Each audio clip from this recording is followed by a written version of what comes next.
And Midwestern State will have an opportunity at those three-pointers again tonight, Marvin. Yeah, definitely. UTPB runs that 1-3-1 zone, and that opens up a lot of driving gaps. And as a result, we'll end up for a lot of threes for Midwestern. So shooters got to step in with confidence and knock these shots in. 70 points should have been enough to win that game in Odessa, but Midwestern State gave up 80, and defense has really been the Achilles heel of this team this year. They're just giving up too many points.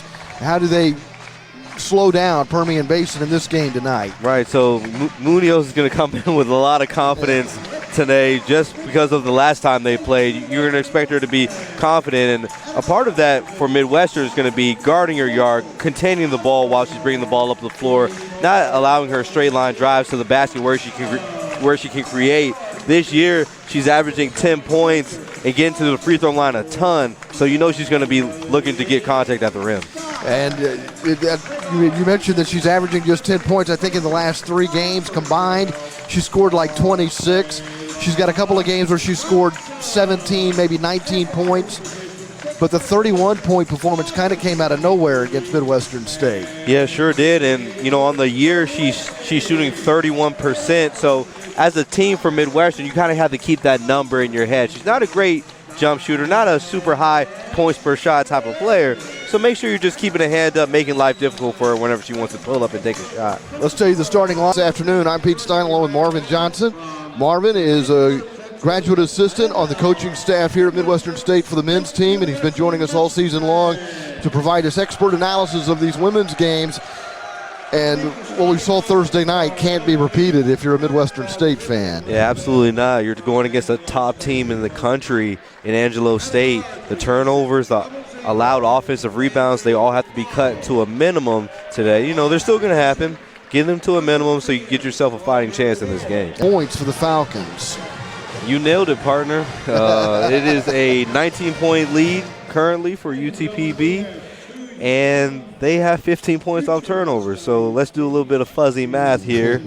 That's a point differential of 4 if you just don't have those 15 points.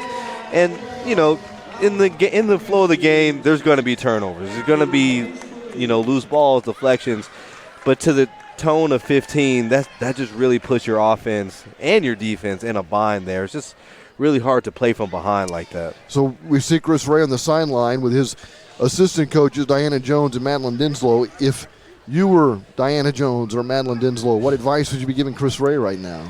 Well, you know, the 1-3-1 has really been bothering the ladies tonight, again, with 12 turnovers. A lot of those just really not attacking the 1-3-1 the way they're supposed to. A lot of lob passes, a lot of one-handed passes that, again, are leading to points on the opposite end. So if I was in Coach Leslie's ear a little bit right now, I would say, hey, Coach, you know, we really have to, you know, make a note to get low, really chin the ball, ear to ear, step through, make a good hard two-hand chest pass or bounce pass, whatever the case might be. But I think that should be the main point of it. What makes this 1-3-1 so difficult to solve? Well, it speeds you up, and it makes you play kind of on your heels. You're backing up. It's very aggressive. Again, we've seen multiple possessions where they're really committing 3 people to the basketball. But with that said, there should be some relief. If you know that there's 3 people on you, that means there's 2 there's 2 left in rotation. So again, just have to recognize, you know, stay calm, stay poised in the moment, understand where the traps are coming from, because where the traps are coming from are usually where open spaces are. So you got to have your teammates flash into those spaces so you can get them the ball and get in scoring position. It seems like such an effective defense. How come we don't see more of it? It's very interesting. A lot of coaches aren't really committed to really put that much ball pressure. Again, Miller and Griggs have been able to get layups on the backside of those plays. A lot of coaches don't really want to give that up. Lovings has her first 2 points. It's a 3-point lead now for the Aggies. Midwestern State breaking the press, getting it ahead to Stice. Stice has a chance at a 3-point play, scoring the layup and going to the free throw line for an and one. What a great crossover move by Stice, leading the defender right, breaking it back to her left for the and one. Wow, what great change of pace. Stice averaging, and that's 4 points now for Wilson. Midwestern State goes inside to Sifawee, and finally the lid is off the basket with 4:20 to play in the first period. Midwestern State is on the board, trailing 6-2. It was a great seal by Sifui. If they're going to play behind and not dig or bring help, go score. Minutes to play in the second quarter. Miller from the left elbow hits a set shot for Midwestern State, tying the game at 19. That's good action by the Mustangs right there. Cameron's electing to front the post, so those high post flashes are going to be available. King, Midwestern State showing a 2-3 zone. The pass goes inside. Scoring is McGee Pleasant. It's an and one. Angelo's looking for the high-low pass here. The pass coming from the free throw line down towards the rim. Diamond Griggs in that 2-3 zone can't afford to take a step up. Angelo able to exploit that and get an easy and one. Miller rebounds, gives to Bostic, who's up the middle of the floor. Bostic pass to the right wing for Withy.